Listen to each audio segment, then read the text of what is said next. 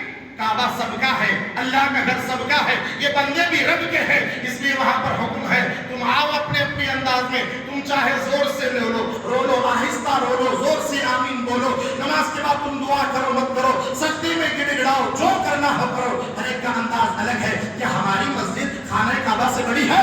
کیا ہماری مسجد مدینہ منورہ کی مسجد سے بڑی ہے؟ وہاں جب سب کو آنے کی اجازت ہے, وہاں ہر مسلمان کندھے سے کندھا لگا کر الگ الگ ملک سے آتے ہیں. پتہ نہیں میں فجر کسی کے بازو پڑھا ہوں, افریقن کے بازو پڑھا ہوں, ہو سکتا ہے مغرب میں انڈونیشیا کے بازو پڑھ لو, مگر یہاں پر ہم آپس میں ایک ساتھ رہتے ہیں. وہاں جا کر الگ الگ مخلوق کا نظارہ, الگ الگ انسانوں کا نظارہ ہوتا ہے. اس لیے معزز سامعین کرام, ادب بہت ضروری ہے, تعظیم بہت ضروری ہے. اللہ سبحانہ و تعالیٰ نے قرآن میں ارشاد فرمایا وَتُعَزِّرُوهُ وَتُوَقِّرُوهُ, تم میرے حبیب کی تعظیم کرو, میری توقیر کرو. اللہ نے یہ نہیں فرمایا کہ بے ادبی کرو, کوئی ایسا جملہ بولو کہ تمہارے اعمال حق ہو جائیں. اللہ نے فرمایا بے ادبی کرو گے تو اعمال حق ہو جائیں گے. اللہ سبحانہ و تعالیٰ نے تعظیم اور توقیر کا حکم دیا ہے. یہ میلاد منانا, یہ نعت خوانی کرنا, یہ قصیدے کی محفل کرنا, میرے مجھ سے بڑے عمر کے لوگ بیٹھے ہیں, وہ جانتے ہیں, گواہی دیں گے. گواہی نہیں دیں گے تو دل میں سوچئے, ایک زمانہ تھا 12 ربیع الاول کا مہینہ آتا, گھروں میں قصیدے پڑھے جاتے, نعت خوانی ہوتی, میلاد پڑھنے والے اپنا کام چھوڑ کر عشاء سے لے کر فجر تک رسول پاک کی نعت خوانی کرتے. آپ کو معلوم ہے میلاد کی محفل کرنے سے کیا فائدہ ہوتا ہے؟ شارح بخاری امام قسطلانی المواہب اللدنیہ کتاب حوالے کا میں ذمہ دار ہوں, آپ ارشاد فرماتے ہیں, اور اس کو شیخ الاسلام نے اپنی کتاب میں لکھا. شارح بخاری حضرت امام قسطلانی فرماتے ہیں جس علاقے میں محفل میلاد منعقد ہوتی ہے, 1 سال کے لیے اس علاقے سے بلائیں دور ہو جاتی ہے. میلاد نہیں منا رہے,